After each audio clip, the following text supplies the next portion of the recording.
y lentes de aumento rudimentarias, junto con ilustraciones de lo que podrían ser células y bacterias, algo bastante inusual si se tiene en cuenta que alguna de las teorías de su autoría lo sitúan en el siglo XIII.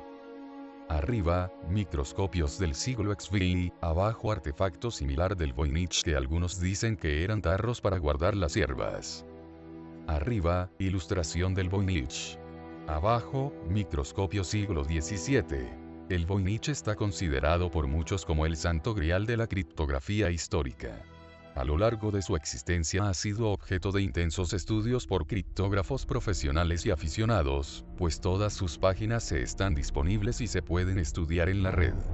Pero ninguno ha logrado descifrar ni una sola palabra del libro. En este punto son muchos los que opinan que el manuscrito es un engaño, un fake medieval que alguien escribió por motivos desconocidos y que todo su texto no es más que una secuencia azarosa sin ningún sentido. Sin embargo, pese a que parece ser que en diversas páginas se repiten los mismos signos, todo el manuscrito cumple la ley de Zipf, que viene a decir que en todas las lenguas conocidas la longitud de las palabras es inversamente proporcional a su frecuencia de aparición. Esto hace pensar que el texto está redactado en un lenguaje concreto y natural, ya que en lenguajes artificiales creados a propósito, como los élficos de Tolkien o el Klingon de Star Trek, no se cumple esta regla. Esto es debido a que la explicación a esta ley se basa en la economía lingüística. Las palabras que más utilizamos son más cortas y así requieren menos energía, por ello es el uso de una lengua el que acaba por imponer esta ley. Es prácticamente imposible que el autor del manuscrito Voynich conociera la ley de Zipf, enunciada muchos siglos después, y por tanto que la aplicase a una lengua inventada por él. Ilustraciones de botánica de plantas de las que no se conoce su existencia. En muchas de las ilustraciones se pueden observar baños conjuntos de mujeres desnudas en extrañas piscinas y tubos. El manuscrito debe su nombre a Wilfried Voynich, quien encontró el libro en 1912 en una biblioteca jesuita del Colegio de Mondragón, cerca de Roma, donde parece ser había sido donado por Athanasius Kircher, criptólogo alemán a finales del siglo XVII, quien a su vez lo habría conseguido de Johannes Marcus Marci, rector de la Universidad de Praga en aquella época, y que a su vez lo habría conseguido de Georgius Bartzius, alquimista que trabajó en la corte de Rodolfo II, el que a su vez lo habría conseguido de Jacobus Orsiki de Tepenex, también alquimista, quien se habría apoderado del manuscrito tras la muerte de Rodolfo II, a quien pertenecía el libro hasta el 1000. Es posible que el libro llegara hasta la biblioteca del Sacro Emperador Romano de manos de Johannes Kepler, quien entre los años 1584 y 1588 vivió en la corte de Rodolfo. Kepler, gran aficionado a la alquimia, matemáticas, astrología y astronomía, era un gran admirador del trabajo de Roger Bacon y atesoraba muchos de sus manuscritos originales. Es por este motivo que el manuscrito Voynich se atribuye por muchos al tal Roger Bacon, quien supuestamente lo habría escrito casi 4 siglos antes.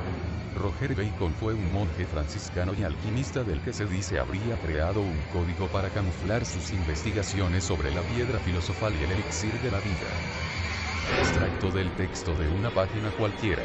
Como veis, el manuscrito Voynich se pierde en una marea de manos de personajes más que curiosos en el que es difícil seguir el hilo de su historia. Las teorías sobre su origen son muchas y variadas. Están los partidarios sobre la atribución real a Roger Bacon, quien fuera el inventor de la lupa y con el que se especula sobre la invención de microscopios y telescopios mucho antes de su invención reconocida. Están los que opinan que el manuscrito fue obra de Johannes Marcus Marci, que junto a Rafael Misowski habrían creado el manuscrito para poner en ridículo a Athanasius Kircher, quien ya había sido estafado con un texto fraudulento por el orientalista Andreas Mueller. Otra teoría pone en el tablero a 2 nuevos personajes que también residieron en la corte de Rodolfo II. Personalmente es la que más me convence. Estos personajes son Francis Bacon, escritor y aficionado a todos los temas ocultos, y su buen amigo, Cornelis Drebbel, quien fuera jefe alquimista en la corte de Rodolfo II en la época en la que supuestamente aparece por allí el manuscrito. Curiosamente, Drebbel era un gran aficionado a los microscopios y telescopios y él mismo los fabricaba y vendía.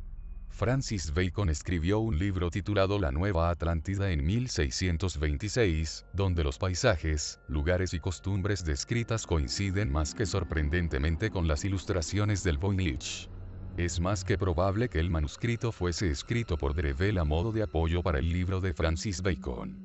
Como una Biblia de la Nueva Atlántida que envolvería la obra de Bacon como algo real, no ficticio, y que impulsaría su éxito.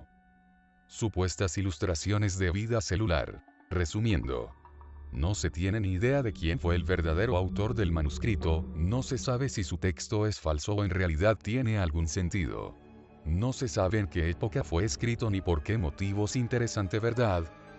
Actualmente el manuscrito Voynich se encuentra en la Biblioteca Beinecke de Libros Raros y Manuscritos de la Universidad de Yale, catalogado como el ítem NS-408. Se utilizó pluma de ave para escribir el texto y dibujar las figuras con pintura de colores. Según se puede apreciar, el texto es posterior a las figuras, ya que en numerosas ocasiones el texto aparece tocando el borde de las imágenes, algo que no ocurriría si éstas hubiesen sido añadidas posteriormente. El libro tiene alrededor de 240 páginas de pergamino, con vacíos en la numeración de las mismas, lo que sugiere que unas 28 páginas se habían extraviado ya antes de su compra por Voynich.